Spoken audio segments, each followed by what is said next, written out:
Japit Aguilar mga bro, sinalba ang Barangay Ginebra sa Phoenix at Stephen Holt bagong rising star ng Barangay Ginebra.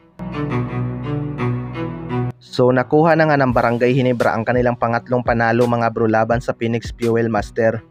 Tulad sa kanilang huling laban, maganda nga ang naging simula ng Barangay Ginebra dito na pinangunahan ni Stephen Holt.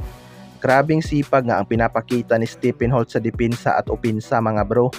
Siya lang naman ang naging primary defender sa scoring import ng Phoenix Fuel Master na si Brandon Francis. Napikon nga itong import ng Fuel Master sa depensa ni Holt kaya maaga itong nakakuha ng 3 foul. Malaki nga ang tiwala ni Coach Timcon kay Stephen Holt mga bro, kaya maikli lang ang naging pahinga nito dahil isa nga siya sa bumubuhat sa opensa ng Barangay Ginebra. Marami ngang nagsasabi mga bro na itong si Stephen Holt ang magiging bagong rising star ng Barangay Ginebra. Well, para sa akin mga bro, hinog na talaga itong si Stephen Holt kahit napunta siya sa isang crowd favorite team na Barangay Ginebra. Wala nga itong kayabang-yabang at humble lang sa laro.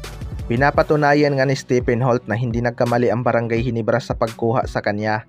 Kita naman sa kanyang playing time kung gaano kalaki ang tiwala ni Coach Timcon sa kanya. Kaya asahan natin na magiging maganda talaga ang future ng Barangay Ginebra kasama si Stephen Holt. Wala nga itong kakaba-kaba mga bro at napakatulis pa rin ang kanyang shooting beyond the arc. Dahilan kaya nakontrol nila ang laban.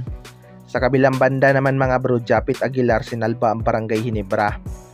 Tinambakan nga ng Barangay Ginebra ang Phoenix Fuel Master mga bro na umabot pa sa 20 points. Pero sa third quarter nga ay grabing habol ang ginawa ng Phoenix Fuel Master matapos silang gumawa ng 14-0 run at naibaba pa ang lamang ng Barangay Ginebra hanggang sa 1 puntos.